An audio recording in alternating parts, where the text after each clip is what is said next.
guys, I am obviously alive because I am back now for your top cut for top 4 with Jean-Marc. Your last name, okay, there you go. And I am so actually excited for this match. I might have hurt somebody's eardrums when I saw one of the Pokemon on this team. Actually, you lost round 1, I think. Yeah, I played round 1 against that Kubiak, who was running Mega Blaziken. Ooh, all right, yeah. So Kubiak gonna be against Peter Lish on here. Both of these players gonna be fighting it out for that final spot, for that spot in finals. And on your left side, we're actually gonna have David's team, which has this Landers there, an Aegislash, Blaziken, Zapdos, Amoonguss, Tapu Lele, and on your right side we've got Parker with Salamence, Incineroar, Amoonguss, Azumarill, Tapu Koko, and Celesteela. I am so excited. I actually have no idea what this Aegislash in this place can do. Like you did mention, it is a Mega Blaziken. I didn't see the Aegislash in my set, so I have absolutely no clue what it's going to do. I hope it does big damage because I'm super pumped about these two Pokemon. I love Aegislash. Absolutely love Blaziken. It seems like Blaziken is going to be pretty useful in this set because it's one of the main offensive pressures on the Celesteela on this side. Yeah, and like, you know, Parker has some options to like counteract that, but then Amoonguss is going to be really hard for it to take any sort of fire attack from Blaziken, and Blaziken consistently going to be able to get like those speed boosts once it Mega Evolves. It just kind of makes it a scary, fast, flaming bird, and I am super in love with that. And I think if you're Parker, you're thinking, hey, what do I do against this Pokemon here? Because, you know, he's going to want to bring it. And we have Tapu Lele and Zapdos, a really classic combination that we saw in 17, versus Salamence and Incineroar. So we have an Intimidate from this Incineroar onto the Zapdos and that Tapu Lele as we get Psychic Terrain onto the field. So we can see from Parker's lead that he's trying to get a Fake Out pressure, which can apply on Zapdos because it's not affected by the Psychic Terrain. Yeah, but we do have that special defense boost because of that seed on Zapdos side. And Zapdos, you know, kind of free to use a Tailwind here, even if we have that Mega Evolution from Parker's side, because Parker's going to have to really consider, hey, this Tapu Lele is going to be able to really get some moves off onto that Salamence, get some effective damage onto either slot, really. And like you said, that Fake Out pressure not going to be there anymore. So, it is there for the Zapdos, though, because that's right. It is not affected by the Psychic Terrain because of its flying typing. I also just realized David's nickname for his Zapdos. So, very clever there. Definitely just did not notice that. But Salamence protecting this turn, and you know, any sort of attack from Tapu Lele is not going to want to take that as that Moonblast goes into that protected slot. And actually, no Fake Out from that Incineroar. No Fake Out. Leaving David free to use that Tailwind. Mainly probably because of the Protect on Salamence, because then he's pretty much wasting a turn. Right. Especially if he goes for the Moonblast on the Incineroar, he just gets a Fake Out into nothing. Yeah, and then Incineroar going for the Flare Blitz into the Zapdos spot, but now David has the option of like that speed on his side. This Salamence already protected this turn. Yes. It's gonna have to take a Moonblast or switch out, and then, you know, there's a little bit of pressure with that speed control as well. But I think both Pokemon on David's side were a little faster than Incineroar anyway. But that Salamence. Yes, it's mainly for the Salamence because of now it's very threatened by the Lele since now it outspeeds the Salamence. And so I think Parker's gonna have to really consider, yeah, you know, like taking away that Salamence, doesn't want to take a Moonblast to that face. Celesteela, though, can take that Moonblast and be okay with it. Celesteela, from one of those remnants from 2017, and really nice in this format as well. But that's Thunderbolt into Incineroar and Moonblast into Celesteela. Does some okay damage, but again, takes it a lot better, but does get the special attack. So, Flare Blitz to round out this turn into that Zapdos slot. Just going to get some more damage onto it and just taking residual damage from there. Now this position is actually pretty good for Parker because the Lele can't really play it in Celesteela anymore and Zapdos in KO range unless it has Roost, because now he could go for the Roost if it has it before Parker can do any offensive pressure. Yeah, no, nice call right there. Yeah, that Zapdos is going to be roosting, getting its health back. You know, not going to be hurt as much by Parker's attacks here, as the Moonblast from the Tapu Lele are going to be going into that Incineroar spot. Going to be that knockout onto it. No, not actually. Woo! I thought it was going to knock it out, but it doesn't. As the knockoff from Incineroar into that Zapdos, and the Celesteela Heavy Slam can easily knock out this Tapu Lele. So. Nice call on that roost. So kind of just giving that beast boost that was to the Celesteela, that special defense boost. This is actually pretty good for Parker because now Zapdos doesn't apply as much pressure on the Celesteela, so it's in a much better position to get a set up more defensive endgame. And here we have oh my god, I'm so excited. This Mega Blaziken, and not exactly in the like, it's in a pretty good position because that Celesteela not gonna appreciate any sort of fire type moves from Blaziken, and then Incineroar also in a KO range, actually from like any sort of attack that Zapdos might have onto it. One of the things we need to keep in mind though is that Parker might have the Azumarill in the back, and, and since David doesn't have his Lele anymore, he might be able to get rid of the Psychic Terrain to get rid of. Oh, we see the Salamence. Yeah, the Salamence switch in for that Incineroar. Man, I cannot believe I just forgot what Pokemon that was 3 seconds ago. The Intimidate gonna really affect this Blaziken if it's a physical, if it's obviously gonna be physically trained. And not so much as that Zapdos, but we have Mega Blaziken. I'm so happy I get to say those words for once for stream. And Celesteela protecting itself because you know what? Those fire type moves from Mega Blaziken are just not going to be fun for it at all. But Rock Slide actually from this Blaziken into that Salamence that is switched in, and actually Celesteela not taking any damage from it. The Salamence a little bit over half as this Zapdos is going to be free to roost once more. So, what do you... So, you might see the end of the Tailwind this turn, but it's not really going to change too much because the Blaziken is going to be faster after this turn, most likely, after the speed boost. Love it. Love that ability on it. Especially, like you said, that Tailwind did expire, but now Blaziken is still going to get that benefit of added speed because of its ability. The Celesteela has already protected, and even though we know it's a special defense, we know that Rock Slide is on that Blaziken, can do a lot of damage to that Celesteela as well if they really choose. The Salamence just kind of in the same position, hasn't Mega Evolved yet, but if it really wants to. And by Mega Evolving, you could apply a lot of pressure on the Blaziken, especially if it has Hyper Voice or Return on Double Edge. And yeah, we see it switch it out. Yeah, David not gonna want to risk that at all, and gonna be switching into its into Landorus, which is going to be intimidating both that Celesteela and the Salamence. And the Celesteela, we did see a heavy slam, so it's going to be negating that just a little bit, as Salamence does go for this Mega Evolution on this turn.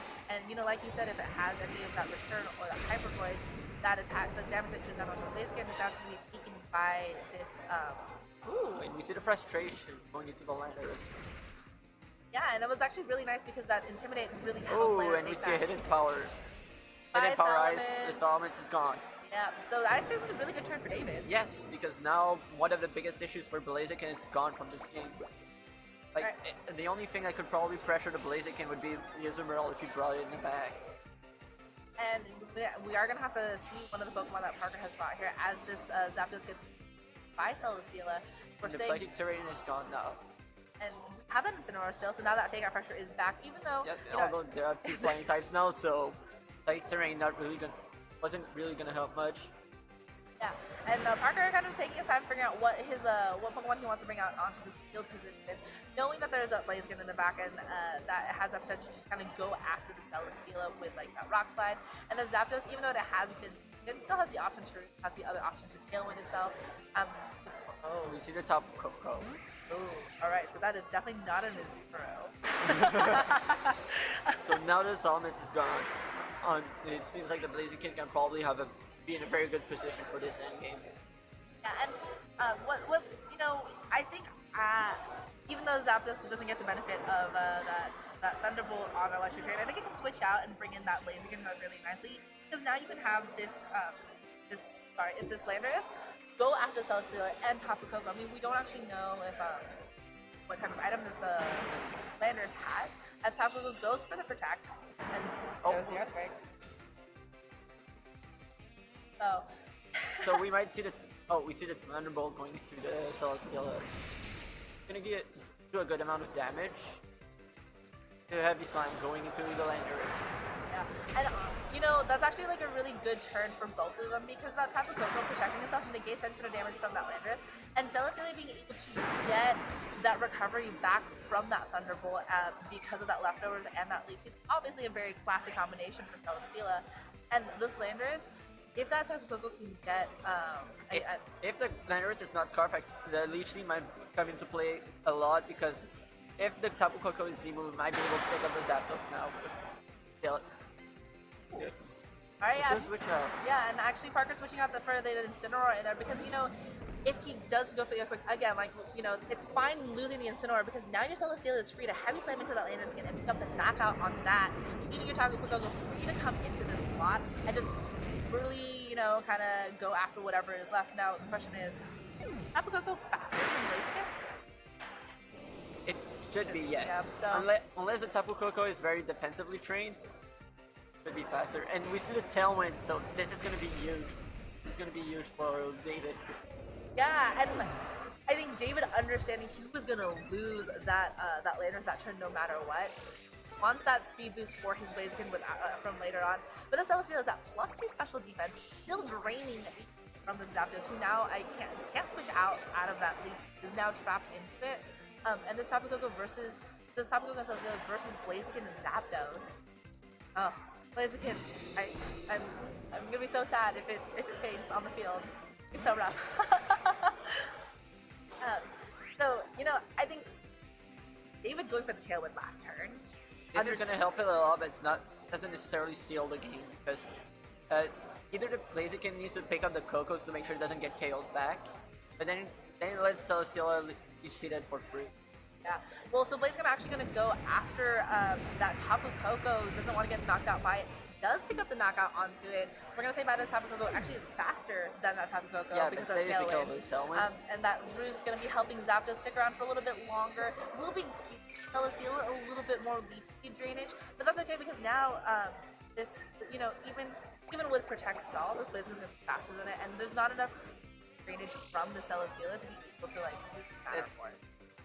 It might be possible depending on if it lives. It might be able to pick it up with a heavy slam because of the Flare Blitz recoil going into the Celesteela. Oh, that is a good point. I didn't actually. Right. And I think the Zapdos is kind of a little bit of dead weight against the Celesteela because that Celesteela after those two, this is going to be able to tank a lot of really good electric terrain hits, and Zapdos doesn't actually get that benefit of the electric terrain on its side. So. But the chip damage might be just a little bit of difference that David needs to seal this game. And, we've seen this a lot, like I've said before, in 2017, because that's, where Celesteela obviously really shined from being introduced into that format, able to just stall out after lead seeking, protect, get back that health, and just kind of sit there and just watch your opponents go away. Even though, we've got two Pokemon here that are perfectly capable of knocking out the Celesteela is literally a tank. Yes, indeed. And now we see the lead take damage, and Blaziken going for the Flare Blitz. How much is that going to do? Yeah, I mean, I think it's that is going to pick up the one KO. Because I think right here, when you're prepping for any sort of attack, especially in this format, what's going to happen is that you're going to kind of go for the special defensive stuff because you've got Heat Wave, you've got Thunderbolt, stuff that Celesteela doesn't like, but those are special attacks. Yes, they are mainly special based. Not a lot of stuff pressures it physically. Blaziken being one of the few that actually do. Yeah, and so going into, I think Parker gonna have to try to go after that Blaziken a lot faster, knowing that it's one of the only counters on David's side to his Celesteela, because we know that Thunderbolt Celesteela can take so comfortably. Yes, especially after it takes a few beast boosts, like we saw in game 1. After getting a few beast boosts, Zapdos could not pressure the Celesteela at all. And I think I do want to point out something that you mentioned, that Tapu Lele on David's side, losing it really early, even though it didn't hurt David in the end, I think would have been able to at least put some more pressure onto Parker in there. I mean, given that Salamence and the switches out against that Tapu Lele, and then losing that Lele to a Celesteela Heavy Slam, I think David can balance it just a little bit better. Yes. Yes, and you should have preserved the Lele better, just in case the Azumarill could have come in, because then the Blaziken becomes much less of a threat because the speed boost doesn't matter at all if you get Aqua Jetted. Yeah, and I think Parker, if he wants to bring down Azumarill, has to consider both that Blaziken and the Tapu Lele a threat, because with that psychic terrain, Aqua Jet won't be able to really hit as a priority move, and Lele negates that so nicely. But we do have the same lead from David. We're gonna get that Zapdos and that Tapu Lele once more, but Azumarill now in Celesteela. So, like we had mentioned before, that Azumarill is going to be really nice against that Blaziken, but on Psychic Terrain, that Aqua Jet is only going to be really that Zapdos. One of the things that that is actually pretty major for the beginning. For this beginning, is Azumarill is probably going to be pretty slow, so Zapdos didn't really offer pretty good pressure early on. And I think, even like with that last match, that Celesteela able to knock out that Tapu Lele, I think Dave's gonna have to think about, do I want to keep this Tapu Lele? Do I want to go after the Azumarill? And like, if you're Parker, you're thinking, which Pokemon am I gonna protect this turn? And it's playing those mind games, especially because there's so many options on there. But the Moonblast from David does go into the Azumarill, no protect from Azumarill. It's gonna do just above half, activating this Citrus Berry. Oh, nice. And Thunderbolt to go into that Azumarill spot. No, it goes still. Oh, is that a critical hit? Yes, it is. But the Belly Drum from Azumarill going to make this one scary little fairy water type Pokemon, maximizing its attack. Already ate its berry though. Yes, so it's stay a bit low. To the Heavy Slime going for the top Lily, picking up the knockout. Yeah, and I think that was one of the things David had to consider as he went into this. It was like, what Pokemon am I trading off right now? Yes. Because now Celesteela has a special defense boost. It has a leftover recovery, and it can protect next turn and get some more health back. But and now losing the lilies is actually something very bad for David, because if Parker has his Tapu Koko in the back, he can just send it in and start picking up knockouts with Azumarill. Yeah, he can switch out for like that terrain. And I think if you're Parker, you're like, okay, I can take the special defense and reset that. That's fine with me. Because hey, you know what? If I can get Azumarill, like now who's at max attack, to be able to start picking up knockouts with that Aqua Jet, like yeah, I'll do it. It's not that big of a deal. I mean, go after the Zapdos, can go after that Landorus in any way. But David actually switching out his Landorus and going for the Blaziken once more. I'm so happy I can say that. I'm so happy I can say that. And we see the Celesteela switching out, also going into the Tapu Koko. Yeah, very nice call on that one. And I think that was definitely something Parker had to think about adjusting to. So we're gonna see this Aqua Jet. Oh no. And going into the Blaziken. Oh no, that picks up the knockout. Oh, this Blaziken being knocked out. I mean, it's really hard to kind of, okay, and they do another trade, this time the Azumarill for the Blaziken. I will say, I think that is an okay trade to have. The only problem now is we wonder, what is this Landorus carrying? Because if this Landorus locks itself into a Choice Scarf, then David is in trouble because he won't be able to touch that Celesteela. The Salamence comes in, so the Intimidate actually can be pretty huge for this, because now the Earthquake from Landorus isn't going to pick up the Tapu Koko unless there's a critical hit. So I think for David, maybe you think less of the Tapu Koko as a threat and go more after the Salamence, because if you double up on the Salamence with Zapdos and Landorus, you might be able to knock it out. Yes, you should definitely. The Salamence is definitely the bigger threat, especially because of the Intimidate. Gonna mitigate Landorus' damage even further, especially since it can't switch out anymore. Yeah, and I think this is just a really tough spot for David, because now you're at this point where you're thinking of 50-50s, like, what is my best option here, and like, when are they going to protect? And Parker goes for that Mega Salamence, going to get the Aerialate ability instead of that Intimidate. And we see the Z move, the Electrium Z from Tapu Koko. Alright, and especially on electric terrain with that stab bonus, going to be doing some really good damage to that Zapdos, despite the fact that they're both electric types. The Psychic Seed Dome is gonna help it take the hit pretty well.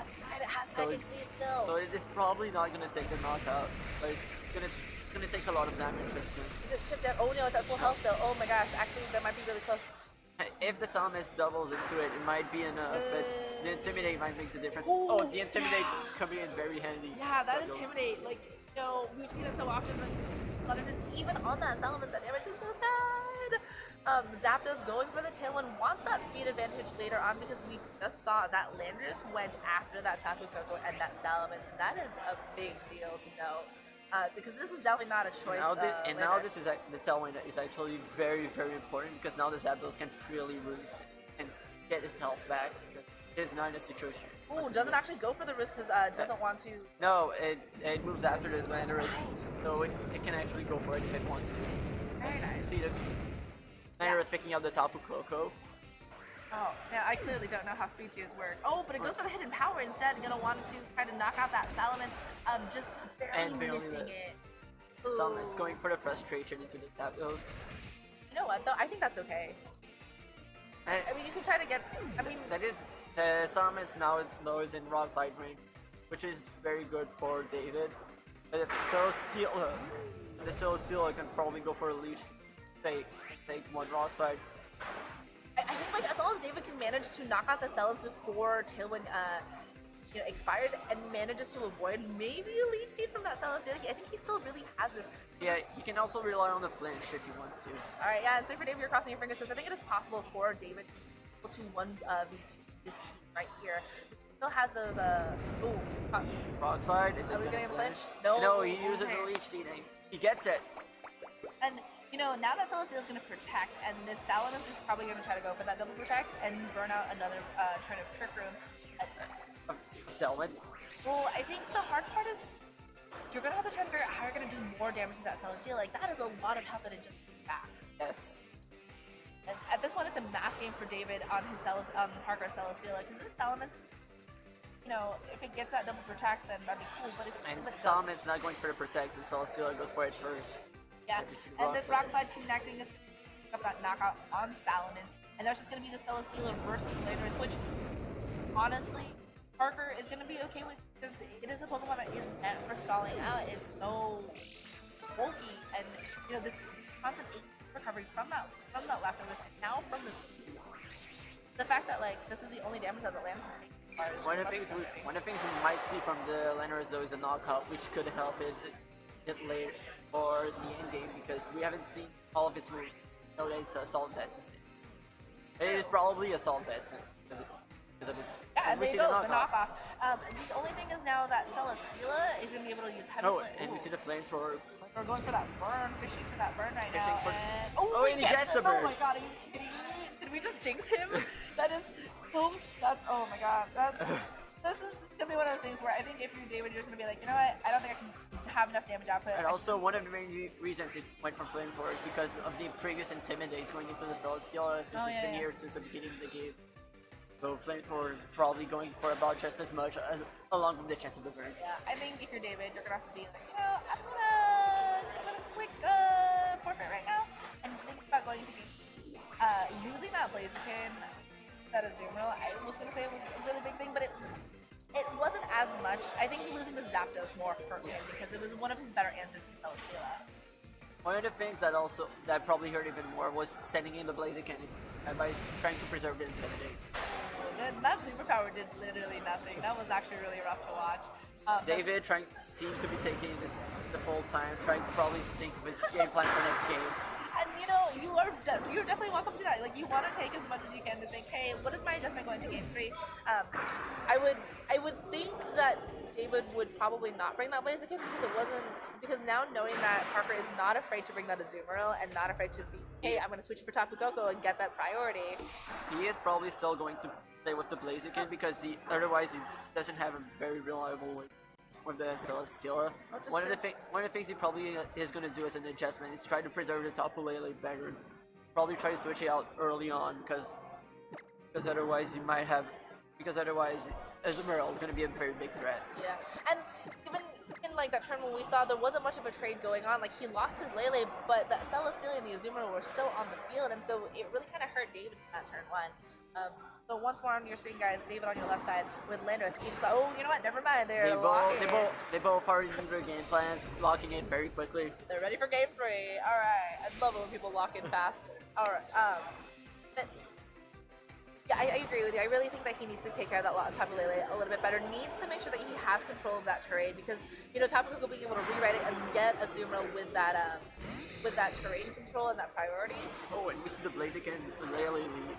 And the Salamence Celesteela actually on Parker's side, so no Azumarill this time from Parker, but maybe keeping it in the back in case in case there'd be an adjustment. Yeah, and honestly, the Celesteela, I think David needs to figure out a better way to manage it. It took out his Lele so fast, and it left that Blaziken free to be taken out by other Pokemon. Yes, and right now, Parker leading very well. It's probably expecting the Blaziken to be led because Talon is a huge threat to it for the get-go. And Lander is coming in for that Blaziken, going to be getting intimidated into that Salamence and the Celesteela. Again, that Salamence is going to not like it a little bit. Oh, that Heavy Slam on the Celesteela actually might not be enough to knock it out at that point. Yes, the Intimidate might come into play. I've definitely been in matches very where good switch from David. And the Moonblast into that Salamence, which did protect itself, as Celesteela goes for the Heavy Slam into the Tapu Lele. That Intimidate might make a difference on this damage roll. And it does. Yeah. The Tapu Lele barely hanging on. Manages to save it by 31 HP. Now David really gonna have to think about how is he gonna make sure that this Tapu Lele gets protected, because that Celesteela is comfortable sitting out like that and just being like, you know what, whatever, I can sit this in the face of whatever you have to throw at me. And I will say, if we have that Tapu Koko Azumarill in the back, Parker's priority is going to be taking out that Tapu Lele so he can have control of the terrain. Pointed that out last match, and that is actually essential to Parker winning for that moment. Yes, it is. So we're probably going to switch it out if we do. And we see the Zapdos coming in.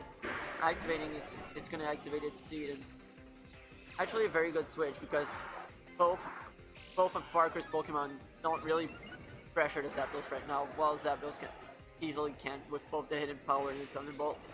Yeah, and so now we have Parker's Mega Salamence going to be coming to the field, going to get that Aerial 8, going to have All-Storm type, this be Flying type, as the Frustration goes into the slot where that Tapu Lele was, wanted to pick up that knockout, doesn't quite get it, but knockoff from Landorus into that Celesteela spot really early on, not going to want to deal with that, you know, recovery game, as Leaf from Celesteela into that Landorus, going to be recovering a little bit of HP, but not as much as would have because that Leftovers is now gone.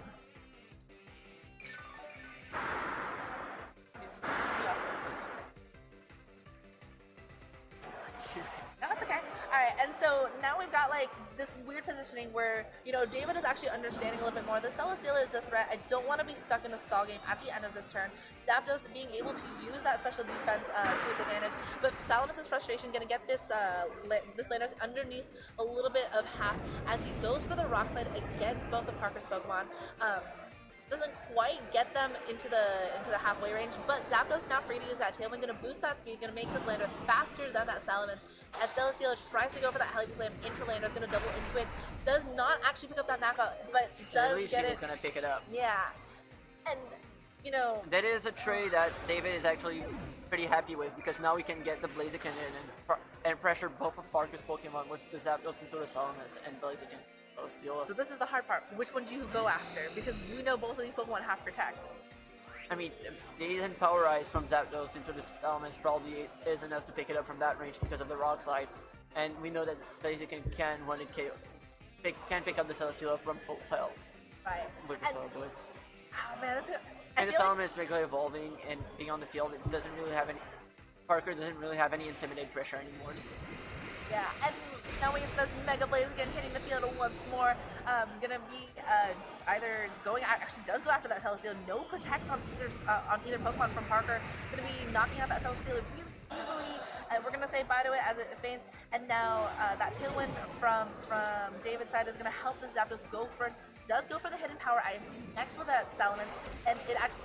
Yeah, and it does pick it up. Wow, that was a carriage. I wasn't sure because I think last time it did less. I think the Landorus was already intimidated last time, so that's why it did a bit less. Okay. That that actually sometimes all these rounds and all these move turns kind of catch up to me eventually. But a Azumarill on this terrain and Tapu Koko coming in. Now this is hard though because Parker now is going to be unable to really go after David's Pokemon because David has that Tapu Lele in the back still. Yes, and one of the things that also helps David a lot right now is the fact that the Zapdos is under Tailwind, so it can go before the Tapu Koko. Yeah, and I think right now, if you're David, you're like, you know what, I can go after them with these Pokemon. I can make sure that the Azumarill won't be able to get Aqua Jet. I just gotta switch out for this Tapu Lele, rewrite that terrain, and I respect David for understanding that was what kind of helped lose him the match last match. So really preserving that Tapu Lele was good on him as we go into like these next turns for the end game. Tapu Koko and Azumarill versus Zapdos and Blaziken, and I keep wanting to call it Zapdos. Oh, and we see the Protect on the Blaziken and a Protect on the Tapu Koko. Ooh, so what the Zapdos does might be actually super important. Aqua Jet to the Blaziken spot. Very nice job on David protecting that as the Zapdos goes for the Thunderbolt onto the Azumarill, gonna be procking its berry, gets it into the red, but now won't be able to belly drum at all. Oh. And now David in a very good position because he can actually get a psychic terrain. It's gonna stay for the rest of the game, and Blaziken gonna outspeed the gonna outspeed the Tapu Koko from now on, even after the Tailwind is gone, so you can pick up the KO anytime you want. I'm not gonna lie, if it was me, I would switch out that Blaziken and get in that second trade first, because if you're, You would probably switch out the Zapdos Oh, because yeah, you're right. because you can still apply the offensive pressure into the Tapu Koko since it's just protected, You're right, man. But and Azumarill can't really pressure the Blaziken in any other way except for the Aqua Jet. Oh, it goes for the double so protect. double protect doesn't get it. The Aqua Jet, because of that second pin, priority moves are not going to be happening on here. Flare Blitz from Blaziken into that type of Coco slot is enough to pick up the KO, and we will be getting a bit of recall damage onto Blaziken, but that is totally fine because it's going to be super fast, and that Tailwind is gone, but Azumarill is the slowest Pokemon on this field. Won't be able to take any sort of moves at all from here. Could go for a protect and stall out things, but it doesn't have enough pressure. It doesn't have enough power to stall out that second terrain. And one of the things also that pretty much steals the game is Azumarill can't really hit both Pokemon at once. Both Pokemon can pressure it. Yeah, and I honestly did such a good job adjusting his team for Game 3 and really learning from what happened in Game 2. As Parker goes for the protect on the Azumarill, stalls out, when it turns into Psychic Terrain. Oh, I'm just... Oh, and we see the Z move from the Tapu Lele going for the Shattered Psyche. And it's Doesn't really want to wait, just wants to try to pick it up on the protect. Yeah, I mean, might as well go after it like right now. And does get the Shattered Psyche behind that protect onto Parker's Azumarill, gets the boost as well from Psychic Terrain. It should actually be enough to pick up the KO even behind a protect at this point. Pick it up. Oh no, it's not. And Azumarill. I am a liar, guys. Still wants to be on the screen. The lip barely hangs on. I am absolutely a liar. We still have we still have this Azumarill at a sliver of health. Gonna be, not gonna be able to do anything. Going for that double Trying to protect. go for double protect. Doesn't get it. Yeah, this is David's game to win. So really good job, really good adjustments on David, understanding. Very well played by both players. Yeah. We saw some good adjustments coming from both sides. Yeah, I mean, both of them, did fantastic on that. So, good job to both of them, and we will be seeing David in finals with our other top 4 winner. I'll see you guys real soon, actually, because we've got about half an hour before they kick us out of here.